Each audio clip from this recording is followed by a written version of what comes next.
Hey, it's your girl KV back with another review for Power Book 2 Ghost Season 4, Episode 9 Married to the Game.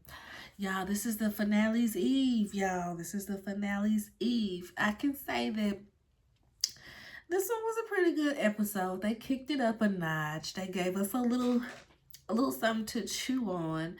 Um, Clearly we knew somebody was gonna have to be dying because we are wrapping up not only a season but a show. So I wouldn't be surprised if we got two more people that's gotta go on the finale. Hopefully those people is Noma and Carter. Okay. Tired of them. So tired of Noma and Detective Carter. So this episode starts with wedding day dress and tux fittings. We see Monet getting fitted for her dress. Kane is trying on his tux, and he's texting Monet to see if she gonna be coming to the wedding or not. And when we see Monet kind of reacting to the text, we see them sitting at the table playing what is it, cards or dominoes or something like that. And Janet is back, and she's back for the wedding. So she's like, "What you mean y'all like going to the wedding? That's the whole reason I'm here." And she about to start in on her little speeches. You know how she get to talking about, that's your family, have your family back. Drew said, "Listen, spare us the blood is thicker than water, bull, okay?" And then he walks off and he texts Diana and asks her if they are going. She don't know. She got a lot on her mind right now. She is still in a frazzled state of life after having to unalive Felicia. So she's in class, and um, at this point, they're they're taking the test. They're taking the test, and it's in essay form. I was like, "Ooh, wee, baby, Brew can't save you now." I said, "Girl, get up and get up out of here, cause don't even waste your time putting that on there, baby. You might as well just go drink your sorrows away with something, girl. Just go be stressed. There ain't no point of you sitting in this class trying to act like you finna write that on the paper." So when she got up, I was like, "Yep, makes sense." So Effie, while they're in there in this class about to take this test, Effie gets an email that she has gotten into the Stanford engineering program. Go Effie. Effie just trying to find her way out. You know what I mean? Effie is just trying to find her way out. And I can appreciate that.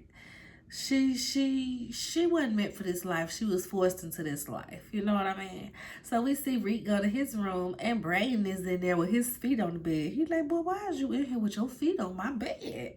Ain't you supposed to be moving in with Elle?" Elle didn't like that I was a murderer and all, so she kind of broke up with me. So Rick ends up getting a call from Detective Carter. He's telling him he got a tip that is some kids selling drugs out there at this abandoned amusement park in Staten Island. So Rick is like, "Don't you got people to do that? Like, that ain't me. Like, you got somebody." He's like, "I got you. I got you to do it, okay? And you should fit right in with your skinny jeans and your they them bull." I said, "Not the they them bull. Reek, you is the people that he got. When y'all was all at that house, when he caught you in the house, after, it looked like you took out this detective for Diana, baby, you his puppet too. You absolutely have to take him out." So next we see Drew meet up with the soldiers, from the stash house, but they ain't got no stash house no more, y'all, because Kane bought up the place to do nothing with it. And they make fun of him because they like, "Oh, who running stuff, you or Tariq?" He like, "What?" He up the yapper immediately. I said, Drew, baby, calm down. Calm down. Why you saying that name to me? Don't you ever speak of him around me. I said, "Not Voldemort." Yes, get on Voldemort. Don't you say Reek name around half of the Tejadas, okay? They gonna catch the hives and be ready to shoot you. So he's like, "What are you talking about? Why would you say that?" He pulled a gun on him, got him laid out, about to blah blah him. And he's like, "I'm just saying, Carter sending Tariq to go handle some job at the amusement park." So now Drew is feeling some type of way, like, Carter trying to replace me. What I do,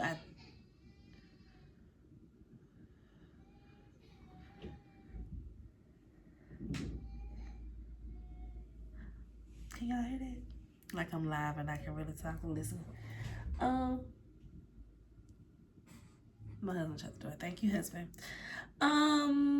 Yeah. Next we see Noma Nam at the rehearsal dinner. She's talking to her brother and he is grilling her, just grilling her at the dinner table. Well, it's not even the dinner table, it's just like they kicking it and having cocktails. So he's like, who is this kid you trying to marry? Do you even know who murdered your last husband? Why are you even here in the States? What is going on? Why are you dating the help? I mean, I guess that's the only thing on brand for you right now is dating the help, huh? I said, dang, no, you gonna let him talk to you like this? Noma is one of them women where she gonna have to always date the help, because if she's with a man on the same level as her, she can't flex her power like she likes to.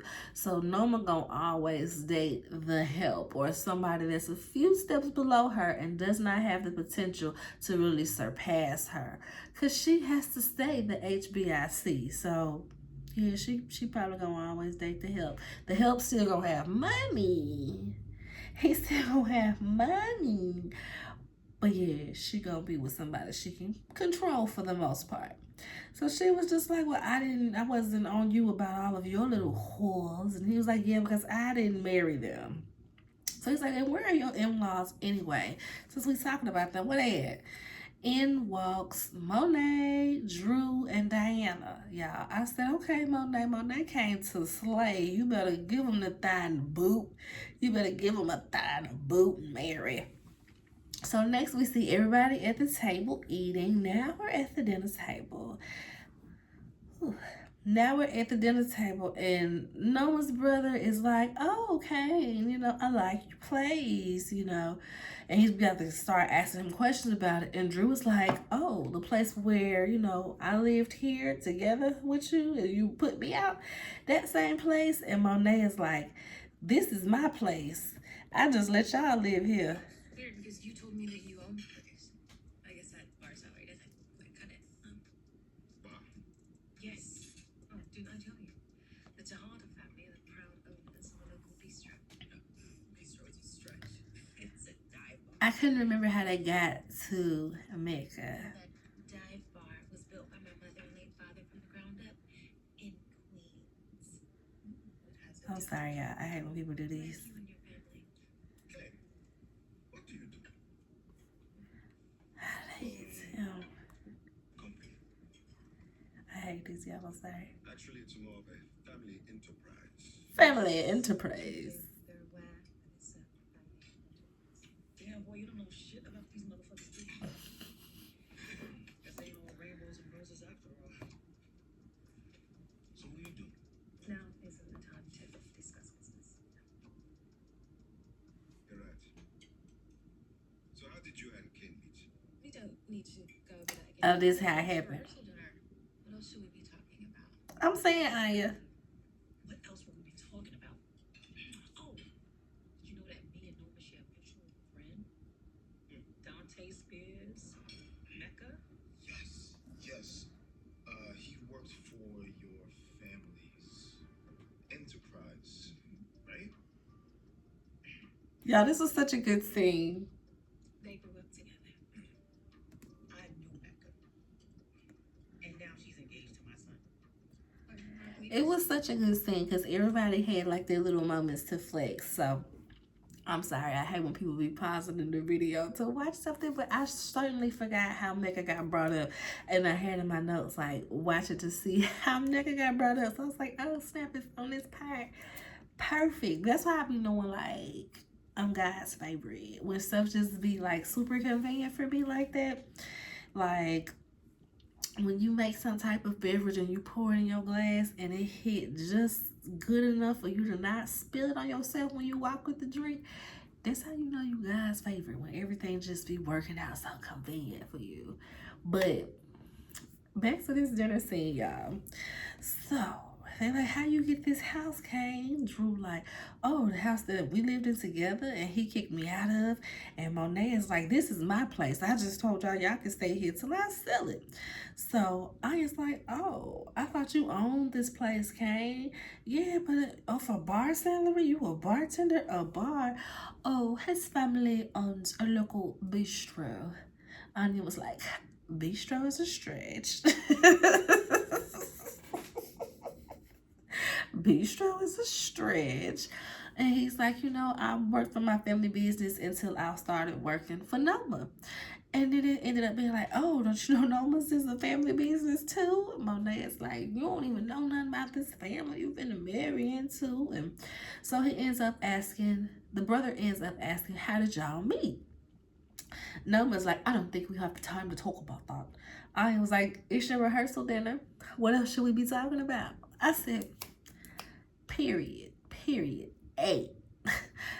I 8 with that one, okay? And so Monet jumps in and says, oh, we share a mutual friend. Dante Spears. Yeah. Mecca? You know Mecca? How you know Mecca? Oh, yeah, he worked for your enterprise, right? He working for your family enterprise. Diana, everybody, the whole family jumped in by this, because that's Drew. Yeah, he worked for your family enterprise. And Diana's like, yeah, they know each other. They grew up together. I said this scene was so funny to me, y'all. It was just so funny to me the way everybody was just like, well, this happened, well, this happened, well, that. It was just, like, that's how I felt on that daggone scene. So,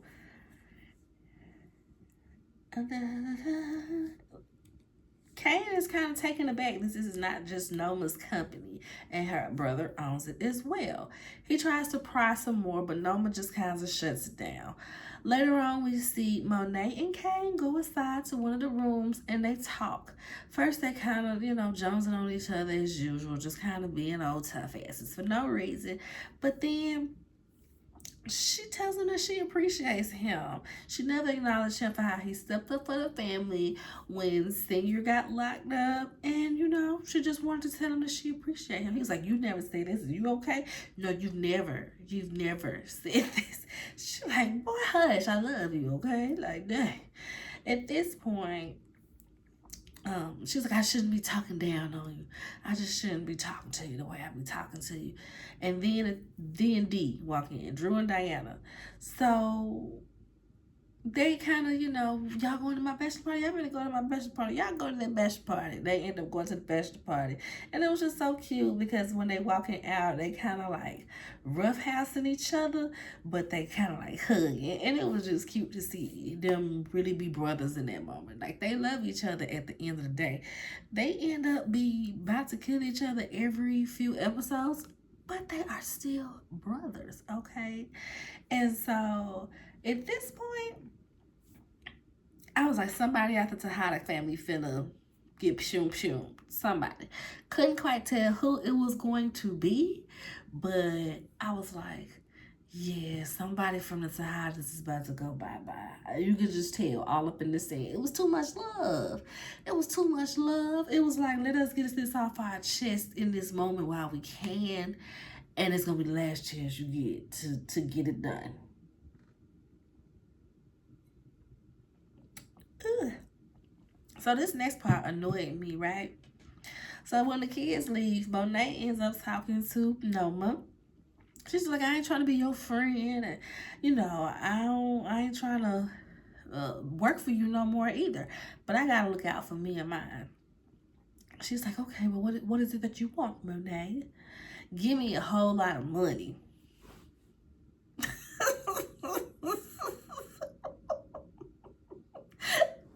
Just like, who says this and who would go for it? Like, if anything, you would work for her and maybe get a cut on the product. You can keep an extra 5% or something if she's feeling generous in her drug dealing heart.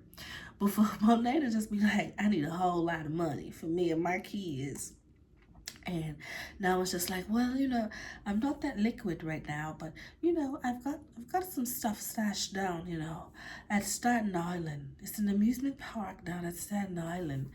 And she just hands her the key. I said, baby, if I walk over to you with such a random, outrageous request, and you already have an answer for me with a literal key in your hand ready to hand over to make all my dreams come true, I'm not trusting it. I'm not trusting it. I would be like, well, who was you about to give this key to for you to just have it in your hand like this? You didn't take me off to a side room to pull it out of a little compartment in your purse or nothing. You just had it in your hand already. So I was like, I wouldn't have trusted that. And I was surprised that Monet trusted that, and she didn't get nobody to come with her. But I guess she didn't have nobody to go with her because all of the kids were at Kane's bachelor party, and Janet would have flipped out and called the police on her the moment she seen drugs. So I guess she didn't have nobody to go with her. But girl, it just wasn't smart to go in the middle of the night. I said, and you gotta go get it right now. Was you about to go get him right now? Like, I don't understand. Can your people, whoever you was gonna get these keys to, go get it and just, instead of bringing it to you, bring it to me? I don't understand why this gotta be a problem. Like, I gotta go get it right now in the middle of the night. She wasn't suspicious enough for me, but I guess she don't be thinking. She be using the boys to think for her, and that's Kane, Drew, and Tariq. So, next we see the bachelor party is at the family bar, and I'm like, as we watching this, I'm like, who is that little person right there? He looked like somebody, like his face looked familiar. And then as I was looking at Twitter, I saw somebody. I was like, oh, Little Dirk, and I was like, oh, okay, that's Little Dirk. Okay, so he one of the cousins. They having a good time at the bar. They proud of Kane for bagging this baddie and this job, because like, who wins this big from the hood, okay? Drew is asking Diana how she's doing, and he gives her some encouraging words and lets her know that he got her back through whatever. So, he ends up telling her about this art curator who said that he was talented, and it's possible that he can go on this fellowship in Paris. And then he mentions that he also loves the respect that he gets being Carter's right-hand man. So he just don't really know. He's glad that he got decisions, though. He's glad that he got choices. I said, boy, you think somebody finna let you run off to Paris and do art? And do art in Paris? Boy, Carter ain't going for that. So, what's the next? Well, I guess if y'all shooming off, everybody gonna be over in the UK. Everybody gonna be over in the UK. They call Monet. And she does not answer the phone. So they just like, okay. They end up calling Janet, because they call Monet twice, because they like, that ain't like Mama. She always answer her phone. And they called Janet, and she's like, oh, she had to go down to Staten Island, da-da-da-da. Oh, and I'm going to remember this while I'm at this point. While they were having that conversation, Drew had mentioned how he was feeling a way about Carter. I think Carter feeling a way about him. And he was right on the brink of telling her about the Staten Island thing, but he doesn't. He ended up telling her at this point because he's like, Mama going to Staten Island. That's where Carter was sending Tariq, and that's why I was upset, because I thought that he was trying to replace me with Tariq. And they both like, okay. Kane walks by, he's like, get off y'all phone and have some fun. And in walks Effie. Diana's like, your mistress here.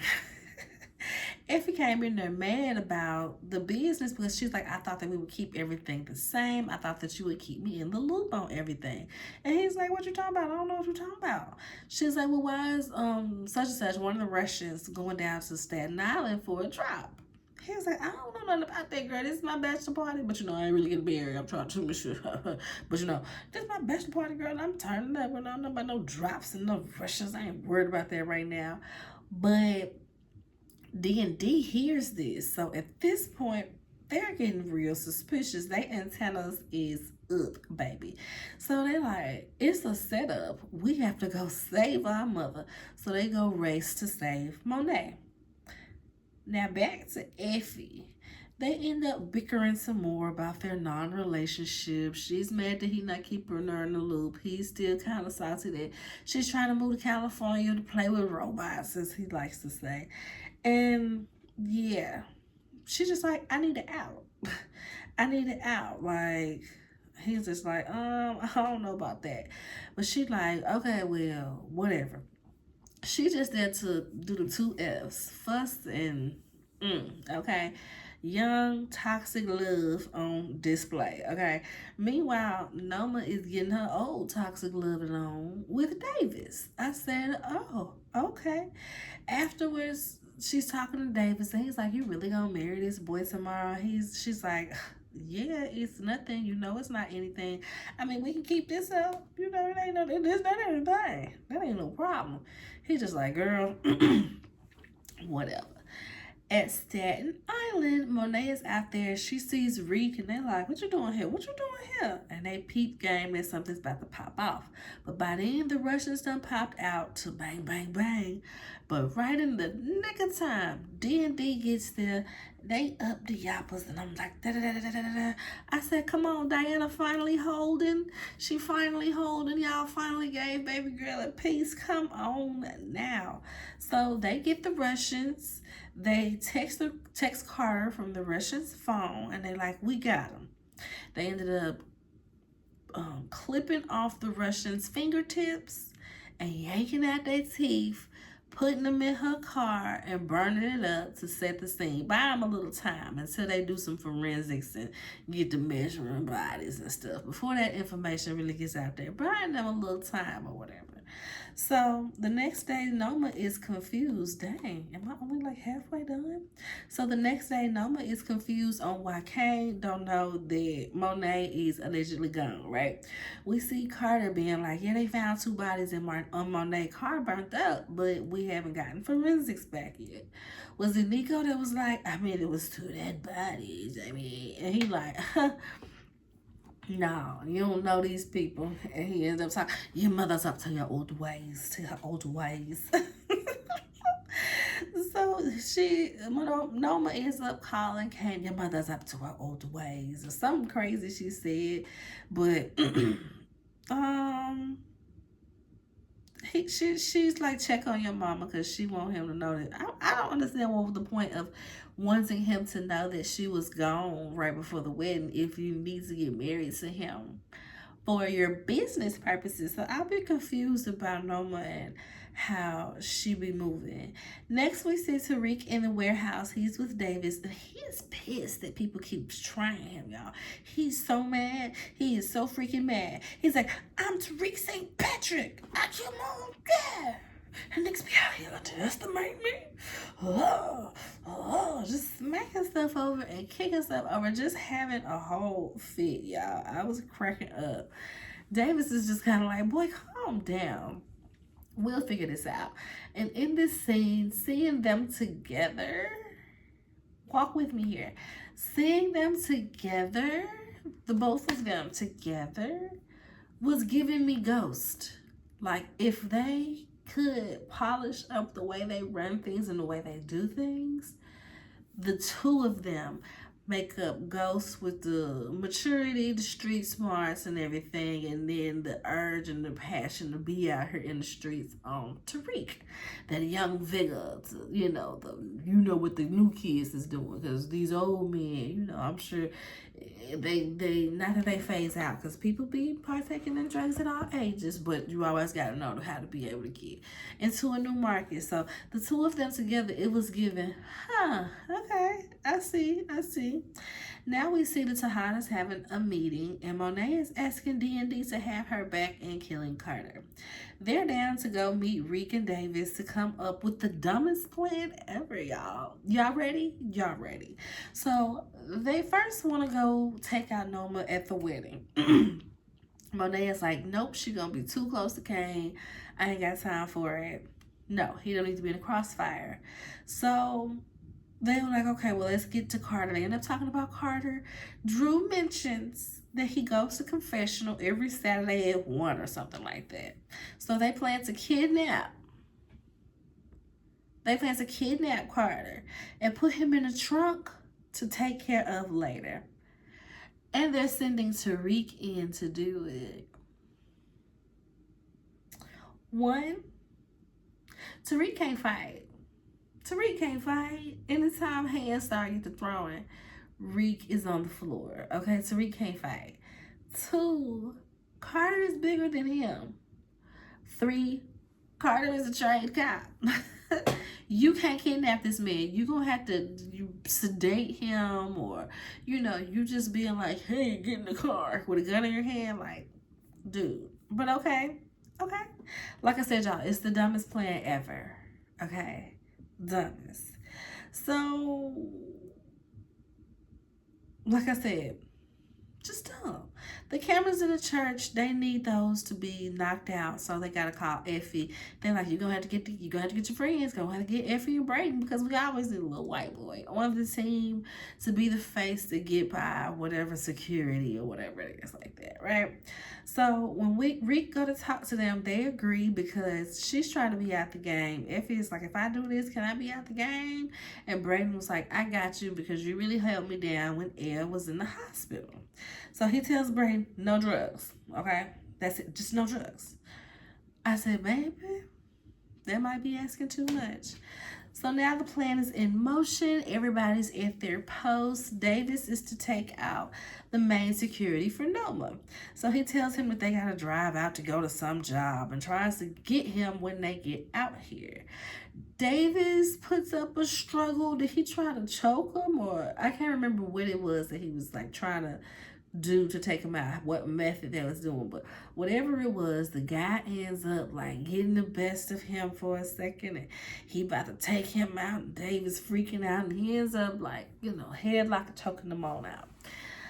He freaks out about it immediately after doing it, and that's what I was saying. I said, boy, you've been in that suit, you've been in there behind that desk for too long. This boy about to get the best of you. You ain't out here in these streets doing this no more.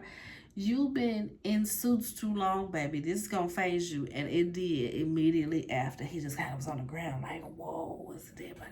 Freaking out. So Effie and Brayden, they're back there. They knock out the guard and the priest with the taser. Effie hacks the system so Reek won't get caught on camera. Brayden is like, okay, what now? She was like, we wait. Brayden is like, oh, okay, time for drugs. She's like, boy, that is the one thing Reek said. And he's just like, girl, please, you want a bump? Of course she doesn't. So now Reek is waiting in the confessional booth about to run up on Carter to kidnap him, y'all. He pulled a gun out, but they always gotta talk to who they finna kill. They always gotta talk and give them a 5-point essay on why it is they about to take them out. They gotta take them through the bullet points of the reasons, personal and non, character flaws and things that you've actually done. I be like, my God, like how long do y'all be waiting to be saying these little moments? Good Lord. He ends up telling him, Carter ends up telling him, boy, any event that you do something to me, if something does happen, just know that I got a copy of the Safe House video where you took out Zion. Yep, I got that somewhere. So, this gagged Reek, he was gagged. He's just standing there looking crazy, and Carter ends up rushing him, taking the gun from him, and cuffing him. Effie and Brayden see this on the cameras, and they're like, oh my God, what are we gonna do? What are we gonna do? They basically end up on a high-speed chase to get to Reek, and Brayden coked up self. He like sideswipes Carter's car, and Carter crashes into like the back of a truck or something like that. I'm like, surely this takes Carter out because, them little pieces under the truck where they kind of like come out. So if you go through and go all the way through that, it's possible that it could impale you in some way, right? I said that would have been the easiest way, the most sensible way to take out Carter in such an accident, y'all. But no, Carter, they end up, once he passes out, because of course he did at least pass out. He had a couple little scratches, nothing compared to the accident that he was in, but had a couple little scratches. They end up tying him up, and they're trying to figure out what to do with him. Now, at the wedding, you got to check your weapons at the door, okay? Weapons and coats at the door. Mind you, this is all happening while the kids is at the church and they're going through all of that. Wedding happening, yada, yada, yada. I remember Kane was nervous about his vows. They saying they vows. I'm like, boy, this ain't no real wedding, no way. Y'all better just repeat after the pastor and go on somewhere. Later on, we see Noma and Kane on the dance floor, basically arguing. She asks him, is you with me or is you with your mama? He don't even really know what's going on. And she didn't really think that he knew what was going on anyway, because him and his mama is at odds because of their relationship. So he still don't really know what's going on. But they get into an argument. Kane starts feeling froggy. And Noma reminds him, you surrounded by my people. Look around. And as this was going on, we see her people snatching up his people, like, just putting them in the way. So once they get to pow, pow, pow, and can't nobody save Kane, baby. It's you and me. I said, Lord, it's about to be my baby Kane. It's about to be my baby Kane. I was truly thinking that. So Monet pulls up as two guys are putting D&D in the back of a car. Pow, pow, pow. She shoots him up and she's like, all right, let's go save your brother. Noma and her gang end up taking Kane off to the back. What is that? Oh, that's a balloon. End up taking Kane off to the back and tying him up. Noma is trying to make him choose between her and Monet. He's like, girl, you need me, okay? You need me to be your husband so I can be part owner on your business. She's like, I know. That's why we even talking. I said, I know, right? She said, I would have been murked you if I didn't need you, young man, just so you understand. He says, as she's talking mess about Monet, he's just like, Monet taught me how to be hard for these streets so I don't get got, okay? That's what I be telling people. I be like, man, you gotta raise your kids with a little bit of street sense, because it's either run game or have game ran on you. And I just don't want that for my child, okay? My mother wanted more for me and I want more for mine, okay? So, what we doing?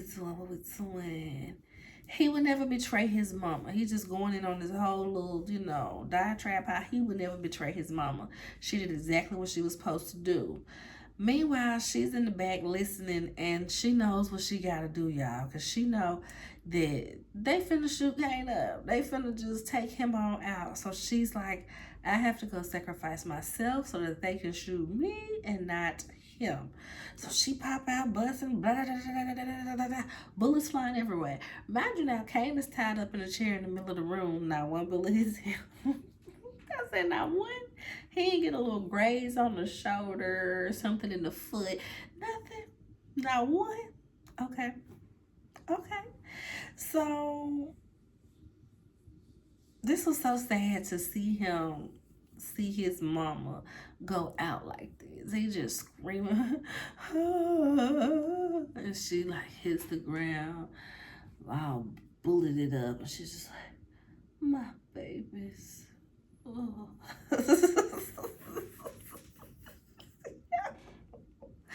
My babies.